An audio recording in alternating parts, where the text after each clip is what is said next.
मंदिर की आत्मा। गांव बापस्ती की पहाड़ी पर एक मंदिर था जो कई वजहों से प्रसिद्ध था। बापस्ती के परिवारों में आपसी सौहार्द बना हुआ था। इसकी वजह इस मंदिर को ही बताया जाता है। अरे ओ विमला, ये इस मंदिर की कहानी क्या है रे? अरे ये मंदिर इस गांव के लिए बहुत ही शुभ है।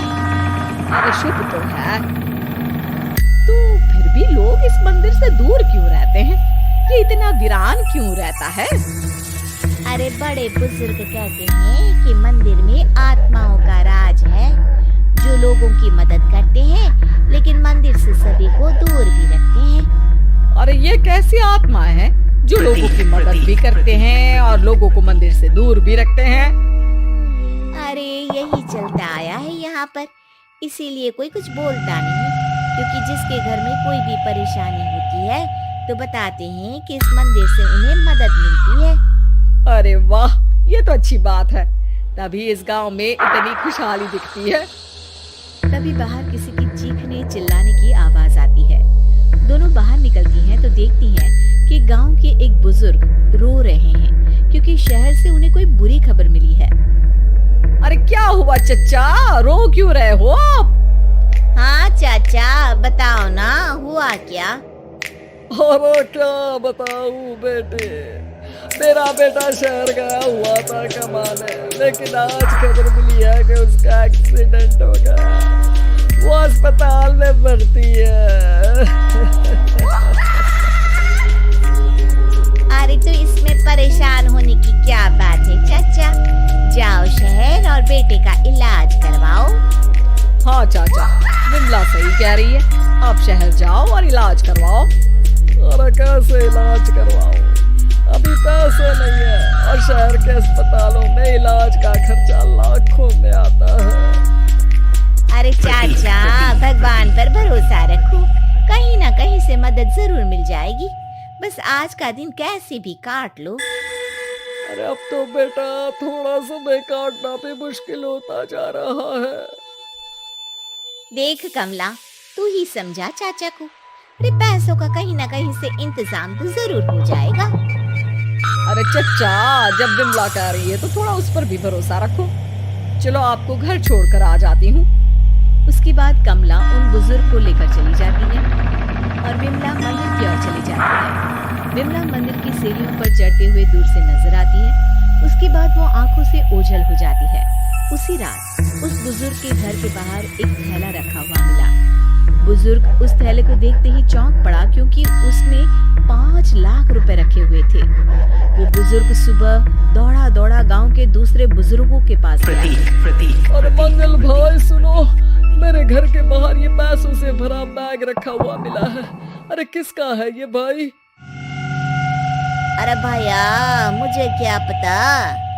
तभी उधर से कमला और विमला निकलती है। अरे बेटा सुन तो, देख ये क्या रखा हुआ था मेरे घर के सामने। कमला और विमला हैरानी से देखती हैं। अरे वाह, देख विमला, तूने कहा था ना कि कोई ना कोई मदद जरूर करेगा। अरे भगवान सबकी मदद करते हैं, ये पैसों की मदद भी भगवान ने ही भेजी है। और क्या। अब चचा सोच क्या रहे हो, शहर जाओ और बेटे का इलाज करवाओ। ठीक है बेटियों, जो तुम कहो। चलो निकलता हूँ शहर बेटे का इलाज करवाने के लिए। अरे विमला, एक बात तो बता, ये इन्हें मिले तो कैसे मिले पैसे? अरे मैं ना कहती थी कि ये मंदिर सबकी मुसीबतों में मदद भेजता है। अरे वाकई बड़ी पुण्य आत्मा है मंदिर में। सो तो है, लेकिन उनके बारे में लोगों को कम ही पता है। अच्छा, और तुम्हें क्या पता है? जितना पता था वो तो बता दिया। ना रे ना, मैं नहीं मानती, तू कुछ तो छिपा रही है। अरे कुछ ना छिपा रही, जो पता था वो बता दिया। मंदिर से लोगों को मदद मिलती है, बस इतना ही पता है। ठीक है बाबा, अब नहीं पूछूंगी। इसके बाद उसी रात कमला चुपचाप अपने कमरे से निकलती है और मंदिर की ओर चल पड़ती है। कमला धीरे धीरे मंदिर के दरवाजे पर पहुंचती है।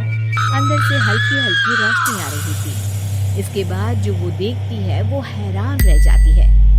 कमला इसके बाद तेजी से वापस लौट आती है। दूसरे दिन सुबह सुबह। अरे बिमला, तू तो छिपी रुस्तम निकली। है? ऐसा क्या छिपा लिया मैंने? अरे तुम्हें तो भनक ही नहीं लगने दी और चाचा की मदद भी कर दी। हैं? ये क्या कह रही हो? ऐसा कैसे कह सकती हो तुम? मैंने कोई मदद नहीं की। अरे सब पता है मुझे। कल रात मैं गई थी मंदिर। तो क्या देखा? अरे तुम्हारा पति और कुछ लोग वहाँ दिखे। बोरियों में नोट भरे हुए थे और सभी नोट गिनने में लगे हुए थे। तो तुम्हें क्या लगा? वो क्या कर रहे थे? अरे मैं समझ गई कि वो लोग कहीं से डकैती कर पैसे लेकर यहाँ मंदिर के पीछे छिपाते हैं। अब जब तुम जान ही गई हो तो बता देती हूँ, लेकिन ये बात किसी को पता नहीं लगनी चाहिए। मेरे पति डकैती नहीं डालते हैं, बस उन लोगों से पैसे छीनते हैं जिन्होंने गलत तरीके से पैसे बनाए हैं। और फिर लोगों की मदद करते हैं। यही है वो पुण्य आत्माएं जो लोगों को मदद पहुंचाती है। अब समझी? हाँ, अब समझी उन पुण्य आत्माओं का चक्कर। सही है। करते रहो मदद, लेकिन सावधानी से, मेरी तरह कोई और ना पहुंच जाए। मदद नहीं की। और सब पता है मुझे। कल रात मैं गई थी मंदिर। तो क्या देखा? अरे तुम्हारा पति और कुछ लोग वहाँ दिखे। बोरियों में नोट भरे हुए थे और सभी नोट गिनने में लगे हुए थे।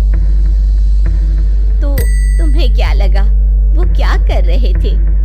अरे मैं समझ गई कि वो लोग कहीं से डकैती कर पैसे लेकर यहाँ मंदिर के पीछे छिपाते हैं। अब जब तुम जान ही गई हो तो बता देती हूँ, लेकिन ये बात किसी को पता नहीं लगनी चाहिए। मेरे पति डकैती नहीं डालते हैं, बस उन लोगों से पैसे छीनते हैं जिन्होंने गलत तरीके से पैसे बनाए हैं। और फिर लोगों की मदद करते हैं। यही है वो पुण्य आत्माएं जो लोगों को मदद पहुंचाती है। अब समझी? हाँ, अब समझी उन पुण्य आत्माओं का चक्कर। सही है। करते रहो मदद, लेकिन सावधानी से, मेरी तरह कोई और ना पहुंच जाए।